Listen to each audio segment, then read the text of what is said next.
Sebelum menonton, jangan lupa like, subscribe, dan tekan tombol lonceng. Beberapa waktu lalu, pemerintah mengeluarkan larangan mudik Lebaran Idul Fitri 2021 ini bagi seluruh masyarakat Indonesia. Larangan mudik ini adalah yang kedua kalinya selama pandemi COVID-19 dan tentunya hal ini menjadi polemik serta perbincangan hangat di masyarakat. Padahal sebelumnya beberapa kali Satgas COVID-19 menyebutkan angka kasus positif hingga kematian akibat COVID-19 sempat menurun. Bahkan program vaksinasi COVID-19 juga sedang digalakan untuk beberapa kelompok masyarakat sesuai tahapan sebagai strategi memutuskan rantai infeksi virus SARS-CoV-2 penyebab COVID-19 ini. Lantas apa sebenarnya alasan pemerintah mengeluarkan kebijakan larangan mudik Lebaran tahun 2021 ini? Mengenai persoalan ini, Menteri Kesehatan Republik Indonesia Budi Gunadi Sadikin mengatakan bahwa kebijakan larangan mudik yang dikeluarkan ini bukan hanya melihat kondisi saat ini. Ia menuturkan, ketika sedang terjadi peningkatan kasus di beberapa negara di Eropa, di Indonesia justru angka kasus COVID-19 menurun.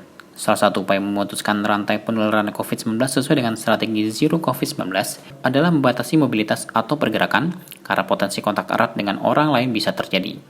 Mobilitas ini sangat erat kaitannya dengan perjalanan saat mudik Lebaran.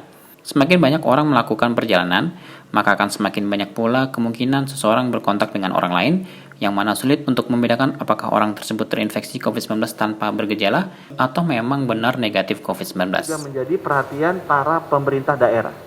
Karena kalau kenaikannya pesat, rongganya atau buffernya di atas itu tidak sebanyak rata-rata nasional. Jadi beberapa daerah, beberapa gubernur, beberapa wali kota, bupati, tolong dijaga. Masih ke Provinsi Bali, DKI Jakarta, dan Jogja yang relatif sudah tinggi suntikan lansianya sehingga mereka secara bertahap sudah mulai dibuka untuk suntikan golongan masyarakat umumnya. Dan mudah-mudahan ini bisa menjadi motivasi untuk provinsi-provinsi lain segera suntik lansianya segera cepat selesai, karena semakin cepat selesai kita makin lebih cepat untuk membuka vaksinasi ini kepada masyarakat umum. Jadi ada beberapa provinsi sudah di atas 10% dari total populasi, yaitu Yogyakarta, DKI Jakarta, dan Bali. Mudah-mudahan bisa memotivasi rekan-rekan kepala daerah yang lain. Meskipun Indonesia memiliki kabar baik berikutnya, yaitu program vaksinasi yang sudah bisa dilakukan dengan tren kecepatan hampir mendekati 500.000 per hari. Tetapi 5M masih harus tetap dijaga. Menjaga jarak, memakai masker, mencuci tangan, membatasi mobilitas, menghindari kerumunan, dan vaksinasi tetap harus dilanjutkan. Selain itu, pentingnya larangan mudik Lebaran 2021 ini bukan hanya untuk menjaga kondisi di saat Lebaran nanti, tetapi untuk mencegah kemungkinan yang akan terjadi setelahnya. Apalagi saat mudik, sangat mungkin untuk tertular virus corona dalam perjalanan. Maka itu tentu akan berpeluang membahayakan kelompok rentan, termasuk orang dengan penyakit komorbid, juga mereka yang berusia lanjut. Apa yang disampaikan ini adalah untuk tetap waspada terutama bagi lansia. Halo Healthies, saya Budi Sadikin, Menteri Kesehatan Republik Indonesia. Saya sadar bahwa kita semua mau pulang mudik.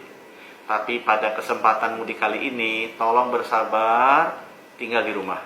Kenapa? Karena dengan tinggal di rumah, kita bisa melindungi diri kita sendiri, kita bisa melindungi keluarga kita, tetangga-tetangga kita, dan juga seluruh masyarakat Indonesia. Oleh karena itu, tidak usah mudik dulu, tinggal di rumah. Dan jangan lupa selalu implementasikan 3M, yaitu mencuci tangan, menjaga jarak, dan juga yang paling penting memakai masker. Salam healthy, salam sehat selalu, salam sehat Indonesia.